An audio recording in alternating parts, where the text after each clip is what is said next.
দেখো বানিয়ে নিয়েছি সবজি দিয়ে ডালিয়া। প্রথমে কি করতে হবে বলো তো? আমি না প্রথমে ডালিয়া ভেজে টেজে রাখা এসব কিছু করি না।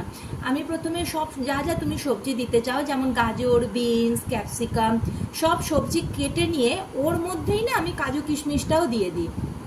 দিয়ে সব একসাথে ধুয়ে নিয়ে ফ্রাইং প্যান এইরকম মানে কানা উঁচু প্যান বলো, কড়াই বলো, যাতে খুশি, একটু ঘি দিয়ে সব সবজি কাজু কিশমিশ দিয়ে একটু নাড়াচাড়া করে তার মধ্যে নুন দিয়ে তারপরে কি করতে হবে বলো তো?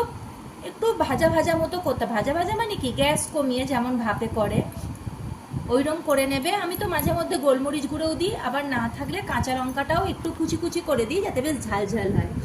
তারপরে যতক্ষণ ওগুলো ভাজা হবে ততক্ষণ ডালিয়াগুলো বেশ কয়েকবার ধুয়ে নিয়ে সাদা মতো জলের পরিমাণ বেরোনোর পরিমাণটা যখন কমে আসবে তখন ডালিয়াটা পুরো জল এরকম হাত দিয়ে চিপে নিংড়ে নিয়ে সেই সবজিগুলোর ওপর দিয়ে নাড়াচাড়া করে পরিমাণ মতো জল দিলেই রেডি হচ্ছে। দেখো ডালিয়াটা কেমন ঝরঝরে হয়েছে, এই রকম ডালিয়া। এটা কিন্তু প্রচণ্ড উপকারী, খেতেও ভালো লাগে। তবে হ্যাঁ, আমি চিনিটা ইউজ করি না, আমার মিষ্টি মিষ্টি ডালিয়াটা ভাল লাগে না।